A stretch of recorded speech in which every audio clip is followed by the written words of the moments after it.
I'm happy to know so many of you have come here. And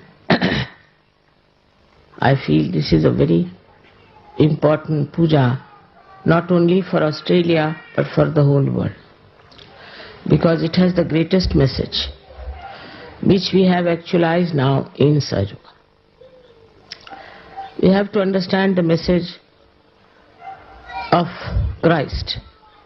There are many people in this world who try to show off that they are very great rationalists and that they have a right to pass any remark they like about Christ. I was reading the newspapers today, I was surprised, where they are all saying one by one that I reject this part of Christ that he was born with immaculate conception. I reject that he was resurrected. I reject this and I reject that. Who are you?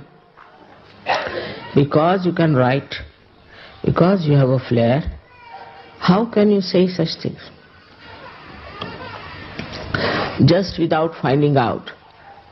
You are a scholar, maybe you are very well read, maybe that you think you are capable of saying whatever you like about any subject, but subject of spirituality cannot be dealt by people who are not even selfless. Because it's a very divine life, it's a very different life. It's an area where your mind cannot enter. It is beyond the mind. And so the poets or artists, all of them who have worked on Christ's life and have tried to say things about him, mostly were realized souls, and if they were not, they could not do any justice to his life. It's very surprising that I should be celebrating this resurrection in Australia. You know, this is the country of Muladhara, and Muladhara itself then expresses itself or manifests in the Agya. So, such a great connection you have that first of all is the country where Muladhara is established, was established I should say. And later on that it was manifested in the life of Christ on the Agya Center. I must say that you have really created some very great people signifying this beautiful manifestation. Because as you have Dr. Bhagwan, who is an Australian, in the sense that he lived here, and then he went back to Russia, which is the right Agya, where he worked. In the same way as Sahaja Yoga has prospered here, to begin with, among all the European countries, or we can say among all the countries which were not Indian, maximum growth took place in Australia. And the maximum growth now first took place in the Eastern Bloc, in Russia. Now the other part of the Agya is China. And it is you people only, out of you only, some people have to look after that. And as it is, you are all looking after Taiwan, Hong Kong, Thailand. All these are Chinese races. Apart from that, they worship Buddha. It's very interesting. Buddha, as you know, is on the left side of your Medha, as they call it. This is the Medha plate. Is the lower plate of the brain. So the Christ is in the center, and we have got Buddha on the left side. Or you also are looking after the countries which are influenced by Buddha. It's all working out like a plan.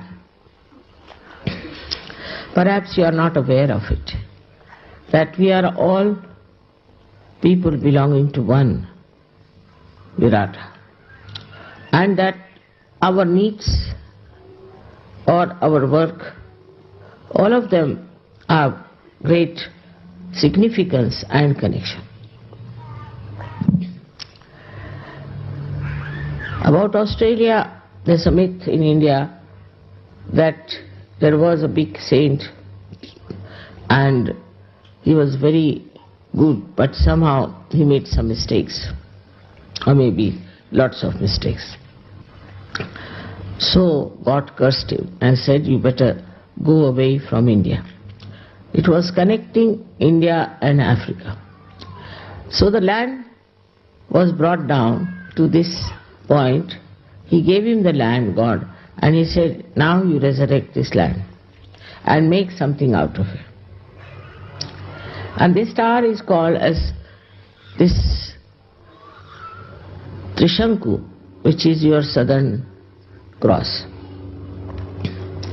The southern cross is called as Trishanku, as it mentioned in our Puranas, as this saint who became like that, and God made him into a star which is hanging. Trishanku is hanging on top of this land and is working out the building up of this country. He was told that you go there and make a heaven for the human beings. This has so many mythological and historical backgrounds. And there are some very good points also I have seen about Australia, which are very surprising, because they believe in the multiracial society and they preserve it. They try to help the people through justice if some people are troubled and tortured. This is a very bold attitude towards progress, that we should have multicultural society. And this comes, again I would say, after resurrection of political thought. America is multicultural society, full of it, and as a result of that, they have progressed very much financially. But they didn't learn anything from the multicultural society. For example, Spanish went there. Spanish, as you know, how bullfighters. They went and destroyed all the cultures of the ancient times. And the new people who have gone, they don't have any rapport with them. Like Indians have a separate identity, then we have other cultures like Islamic and all that. So they don't keep any connection with them. The original aboriginals are also kept out as something very low level. But here I find people have a curiosity and also knowledge about the other cultures which are around them. That shows the sense of collectivity is within your genes, we can say, that it is working out in such a way that this country believes still in the multicultural society. All these are manifestation of Sri Ganesha's quality. See, if you have, say, a group of even 10 people with husband and wife, and they don't have the purity of Sri Ganesha, they cannot exist, because there will be always a very great conflict between husband and wife. Also, not only the conflict part, but people will become extremely superficial. Like in America, a woman would marry a man because he wears such and such dress, or a woman is appreciated because she has a particular type of hairstyle. If the hairstyle changes, the man can ask for a divorce. So superficial they are. The fight is with the husband that you didn't buy a particular coat which I liked, so there's a divorce. It's so superficial. So the relationship between husband and wife is established by Sri Ganesh, and he gives you the pure idea about how to enjoy your married life. While people like Freud become so important, they start replacing Christ, and people become enamored by that.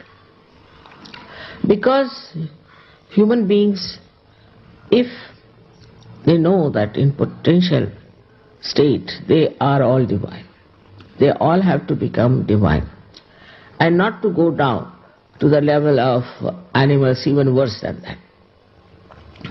If they realize it, that their main object of life is resurrection, that they have to rise above all these so-called temptations of life. If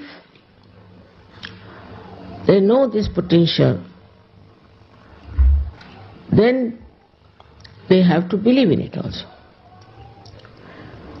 so that they do not have these absurd ideas about life.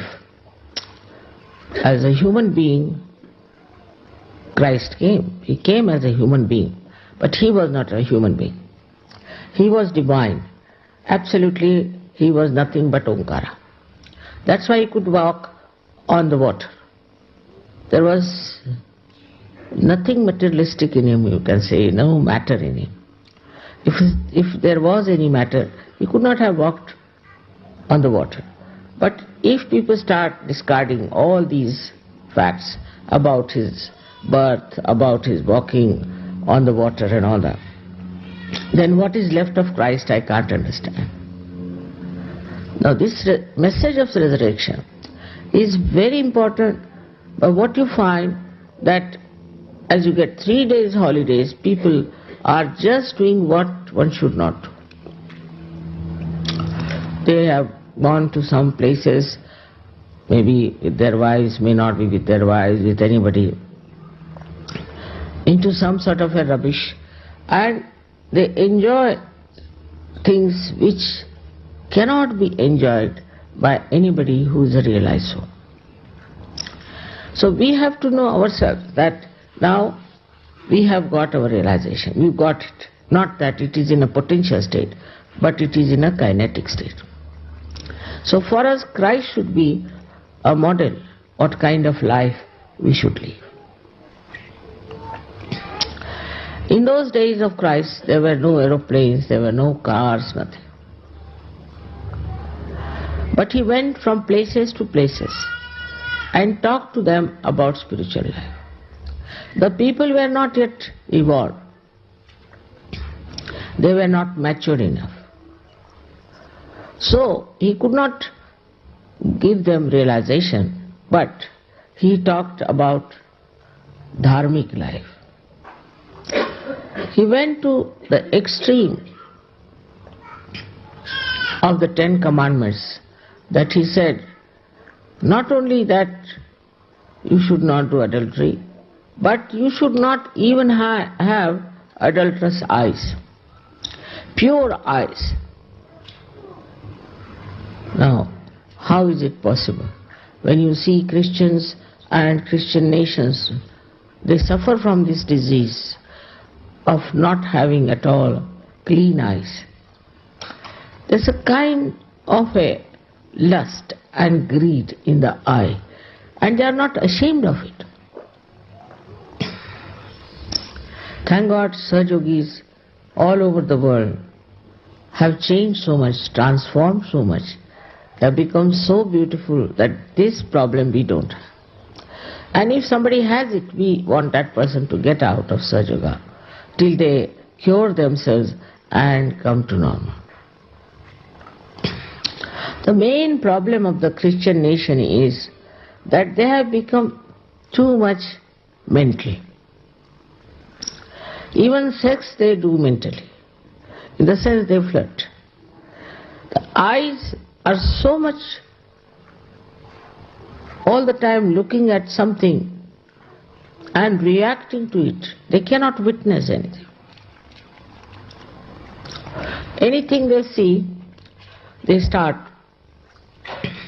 thinking about it, react to it. Then the reaction, because they are not evolved, can take them to any level of bestiality, worse than beasts. For example, an innocent person sees something, he goes into thoughtless awareness and he just enjoys the beauty of that. But a person who is full of lust and greed can never enjoy anything. On the contrary, he would like to possess that thing, or would go beyond the limits of his authority and enjoy somebody else's wife, somebody else's husband. It's a very subtle thing which we should understand. When we make friendship with others, what do we enjoy in the friendship? What do we see in that friendship? As realized soul, how your friendship should be. The friendship should be pure, nirvaj. That is, you are friendly with somebody because just you enjoy the pure friendship, where there is no sense of possession or also the sense of destruction. Such a friendship is a Sahaj friendship. I have seen people all over the world, when they come to Ganpati Pule, the way they laugh, the way they enjoy. And I feel so happy that this new world of such innocent people has been created on this earth in my lifetime. You should also realize that you belong now to a very higher type of people, very higher type. There is no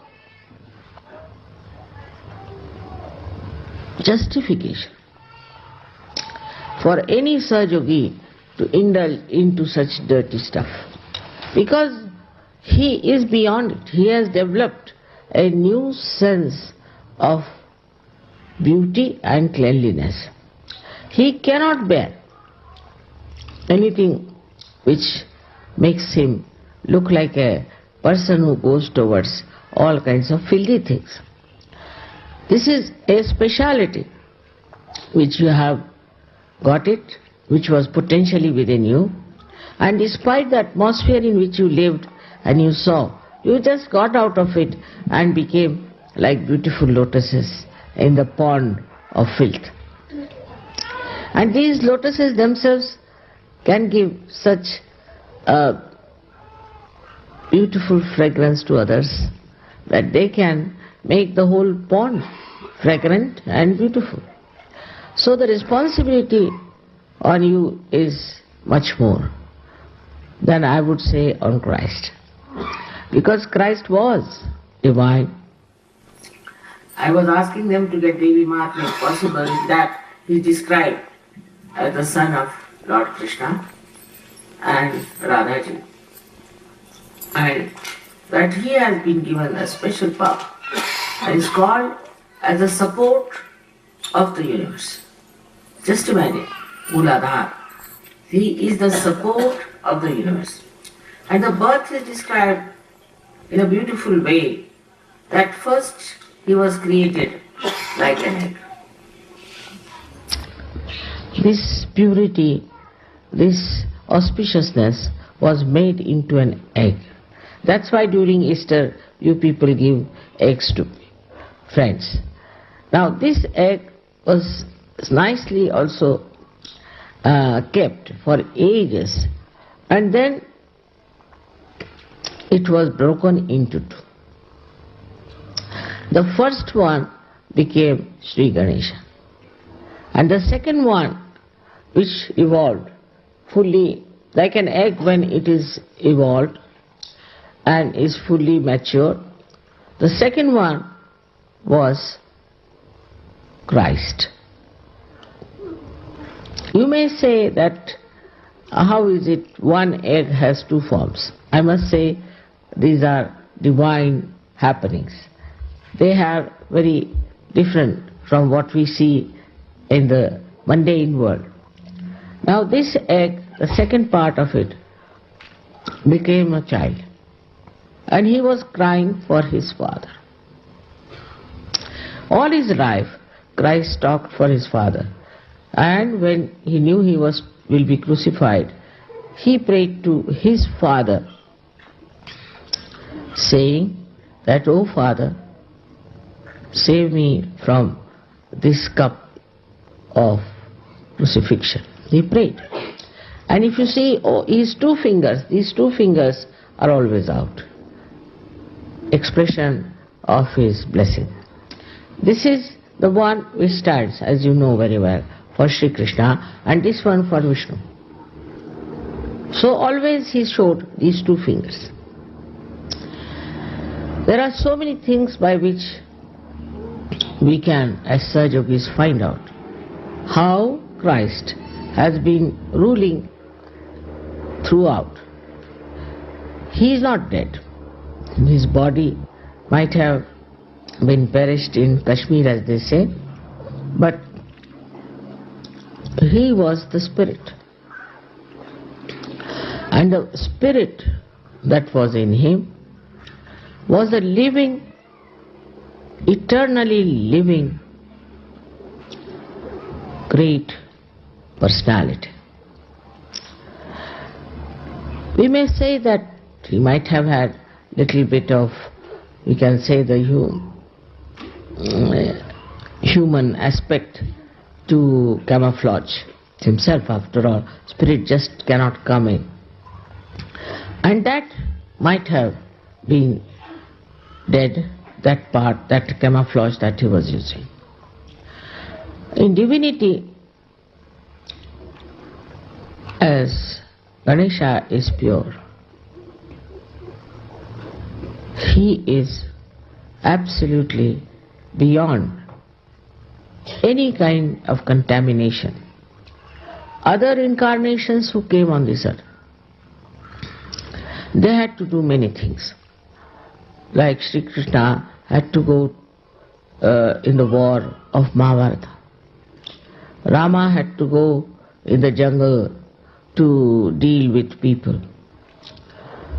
Same with Christ, we can say, that he did go to all these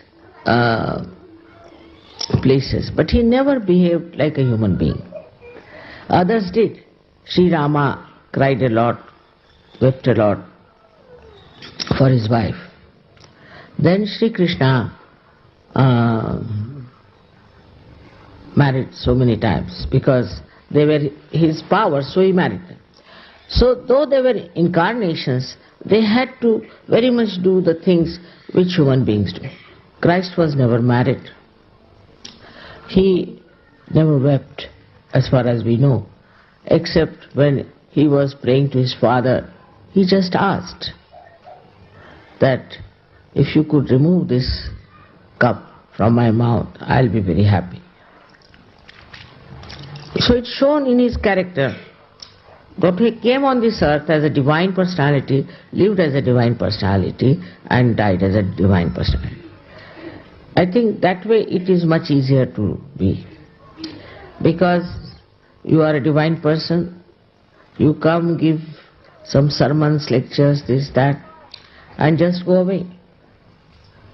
He didn't take the responsibility of giving realization to people, which is the greatest headache, I think, to give realizations to people. Because if you give them the resurrection, if they get their realization, Christ accepted his resurrection as a natural thing because he knew all about it. And that he didn't have to change, he didn't have to transform himself, he was the same as he was. Because he did not need any resurrection. He just tried to show in his life that we human beings can have our realization and we can be resurrected. His message is not the cross, but the resurrection. And this resurrection, if you understand, then one can understand also one more thing, that we are now resurrected from ordinary human beings to the divine level. It was easier for Christ because he didn't have to face any problems. While you are coming out of that human life to such a higher life, suddenly it is too much, I agree. It is too much to accept. But because you go beyond your mind, it's not difficult. Because your mind stops thinking. Otherwise, normally people would have been thinking, now I am resurrected, all right, so what should I do? What should I drop out? What things should go away? What is the goal? All these ideas of human beings would have followed you slowly. But no, you just felt we are there. Now what to do? We are there. You became conscious of your qualities, of your virtues, of your greatness. And those who were conscious became very confident that we have these values already existing within us. We have these powers which are manifesting, and these powers are flowing through us. Nobody doubted it. Some did, but very few. As you grew up, immediately you knew that the divine is acting through you, is there. Everything is tangible. You know everything about your inner being. Gradually, you start spreading out yourself, spreading out your personality. And then you don't have the weaknesses as human beings have. We had some funny people, no doubt, I know. That people start thinking about how to make money out of Sahaja Yoga. And that's still a human nonsense going on. Or how to show your powers, how to show how your powers can assert, how to sort of use your ego to put down people. All these are human style of lives, and it existed for some time, but now I find you all are washed, as if through this Kundalini has just washed you completely. You all have become very beautiful people, extremely beautiful. And even people, they see you at the airport and they think that these are some unique people. Even in this area, when we came, they were telling me that the gentleman who is the caretaker was saying he has never seen such a group. They don't fight, they don't argue, they don't make money. The children are so sweet. It's remarkable, such a society in these modern times never existed anywhere. And how is it is existing here? They were quite surprised, as also you should be, that you have achieved this without any much effort or any penance or going to Himalayas. You got it here because it was all there. It was all there and you found it. Our marriages are 90% are successful. We have problems from the parents, sometimes from the society, but it's too little to be mentioned. And it makes one sense to me that we can really change this world. No doubt about it. If you remember that the message of Christ is resurrection, that has already happened. Now, after resurrection, what? Your attention should be there. If it is still on your job, on your money, on your car, your house, this, that, then you are still a human being. You have not yet lost that attachment. Or on your children and your spouses and all. That is all being still absolutely human. But a person who is divine has all the relations but doesn't get attached and involved into. I have given many a time a very good example of the trees. See, in the tree the sap rises, goes to various parts of the tree. Either it is evaporated or it goes back to Mother Earth. It never gets attached to anything. As long you are attached to your children, attached to this, attached to that, then try to understand that divinity has not fully manifested. That detachment is not neglect. Never. On the contrary, it is the most pure detachment which really nourishes every area of your life. Wherever you go, it nourishes. So you have to test yourself. Nobody else has to do it. How far I have been kind to others? How far I have been helpful to others? How far I have been collective? I have seen glimpses of this many a times and it has given me great joy. Like once we had a program of Sahajogis and the gentleman had invited me alone for dinner. So the program was there and I just thought that how can all these people eat in his house, you see. So I waited till they disappeared. All the Sahajogis disappeared. This gentleman came to say, Mother, why did you ask them to go? I had cooked for all of them. See, this made me so happy. He had a small house. I don't know how he cooked for all of them. And so much food he had cooked already. And he was waiting all of them to have some food. And I just thought that it is too much for him to feed so many people. In the same way, we have to have this feeling that we are all collective and we have to help each other. It is, say, in the body, if I have any problem in any finger, any hand, anywhere, the whole body runs for it. The whole body suffers for it. Whole body knows about it. In the same way, in Sahaja Yoga, there should be a common feeling all over the world. If something happens here, one person is affected, the whole world should know. Not only that, know, but they should make efforts. If one person is suffering, the whole world will suffer for that. And this is what is the culmination of our collectivity. Those who try to keep out of it, you see, in the collectivity, cannot grow also. About many things I have to say, but especially I would say that when we see somebody in difficulties, say financial difficulty, at that time we should try to suggest or try to help that person as just a part and parcel of the whole. Then that person will realize that I have so many people here. I am not alone. Somebody might get more, somebody might get less, makes no difference.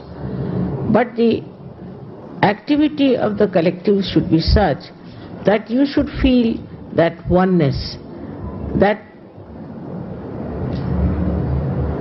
innate feeling for another person. Innate. You not have to think about it, but is innately you should feel attached to that person, and you should feel that you have to do something about it. After all, why should he not have the same joy as I have? So the first thing that you will do of such people is normally is to help him in his chakras, help him in his endeavors. It is very easy now to do Sahaja Yoga. In the olden times it was very difficult. If you had tried Sahaja Yoga, say in the early time of Christ, you all might have been crucified. Could be. What did Christ do after all? Why was he crucified? But nowadays that's not so. Then you, like other saints and people in India, thousands of years they said we have been meditating. We started our meditation when we were nothing, and now years after years, our different births after births, we have worked hard to get to this situation that now we have got realization.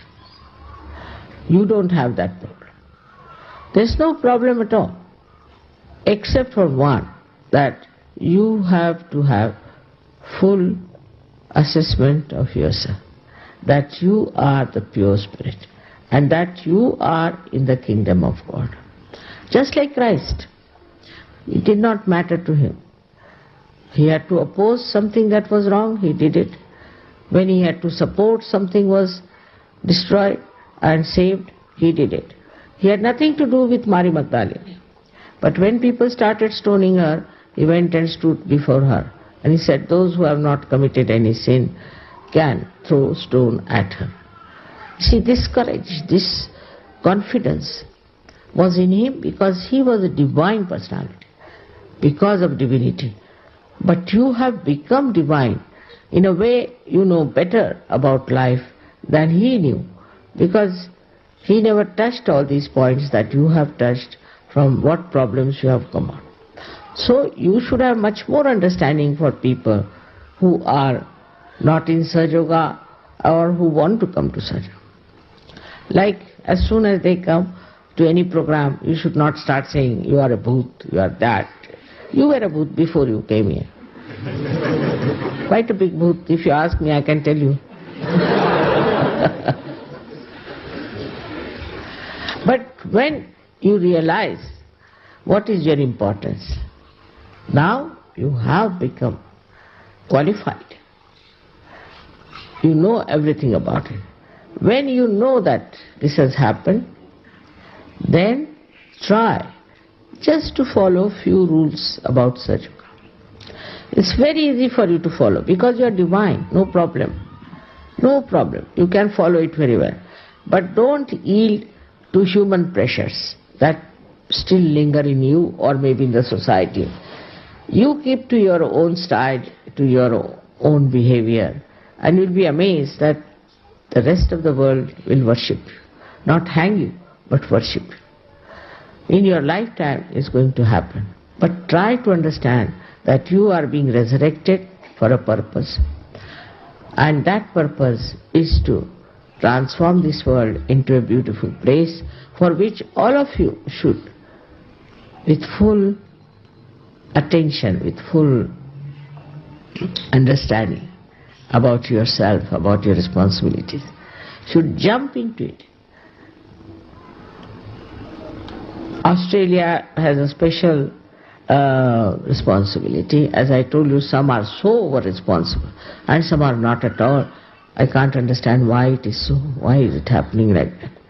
I see people who are so attentive and some whose attention is still not all right, moving like this, moving like that. So you should try to follow people who have reached a certain height. Try to follow their life, their lifestyle.